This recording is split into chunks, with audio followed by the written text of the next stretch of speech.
Get a hand in now. Break it down. Let's go. What's going on now, Jules? Let's go. Get a hand in now. Break it down. Hell to the no, no. Here's a little test for you. Take a subcompact, double stack it with 12+1, then make it accurate enough, reliable enough, and most importantly, cheap enough for everyone. But take the name Taurus off the slide. Now, would you consider this a good buy? In a way, this is what we do here. We like to shoot fast and accurate, regardless of brand name. So we can ask, how does this pistol really perform? Well, after putting some rounds down range, every time this Taurus comes out of the holster, it's more like, Say hello to my little friend. now, let's take a closer look why.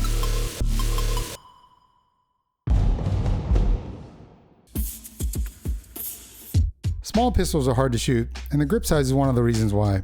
Overall, I think Taurus did a really good job with the G2C grip. First, you can really feel the added stippling as soon as you pick up the gun, since it leans more toward the aggressive side. This adds to the stickiness in the hand, but if the stippling would have covered a larger area, I think it would have been a little bit better. Secondly, you have these little finger and thumb divots sprinkled on both sides, which really help to add some consistency for your hand placement. Last but not least, all of its factory magazines have a little finger extension, so your pinky isn't just circling for parking while their gun's going bang. This really should be a must-have for any subcompact, so good job, Taurus. Up top, you'll find the front sight is melted for concealment comfort and, of course, press checking, while the rear slide has serrations for added handling, which I might add is essential for overhand reloads since the slide stop lever has some issues. Because not only is it small and recessed into the slide for comfort, but it does make it harder to get your thumb directly on top of it. And once your thumb's on top, it's going to feel really stiff to push down for a release or up to lock the slide. On that same note, the mag release is also pretty small, and it's also really tapered, so you'll need to extend your thumb forward a bit and press it a little closer to the trigger guard to work the button. But once it's pressed, the smooth metal mags do fall freely. And while we're talking reloads, you'll notice that the mag wall is not beveled, so train to take a little bit more time and pause in between your mag insert to ensure that it's going to go home before you press on the base pad. Speaking of smaller size controls, let's talk about that external safety. I know some people don't like them on carry pieces, but after spending some time with this one, I think it can be a good feature if done right. Because as soon as you get your first draw in, you'll realize the size and location of this one fits most shooters' hands pretty well. Out of the box, it feels a little stiff to flip between positions, so you have to work it in a bit before it smooths out. Now that we've taken a look at the controls, let's take a closer look at how it really shoots.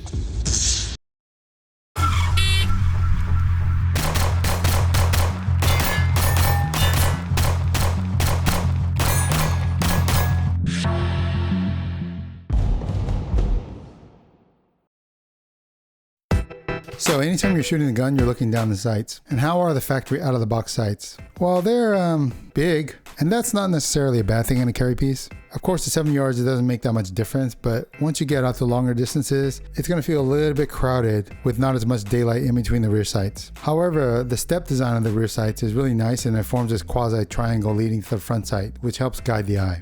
And unlike most guns, the rear sights do allow you to adjust both windage and elevation using these flat heads. That's a really nice touch. You can get third-party sights. I've seen a few, so I would definitely look for those as soon as you're able. Now let's talk about that trigger. For groups in slow fire, you know you need a trigger that will allow you to pre-stage it during the take-up before it stacks and then it breaks without a heavy wall. Well, the Taurus does have those elements, but it drags during the take-up while you're trying to overcome the trigger blade safety. So if you're used to Glock trigger, just know that trigger's not dead. You just got to keep pulling it through the slack and it'll eventually go bang.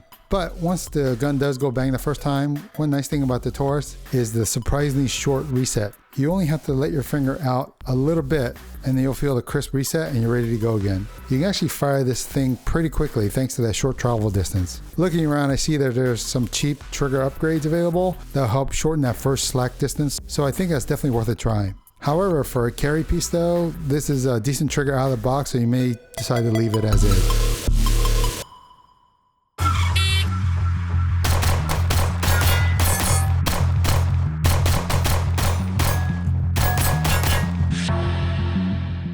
If you're interested in any of the gear featured in this video, the links can be found below in the description. These links help support the channel as well. Thanks, and here are the final thoughts on our featured product.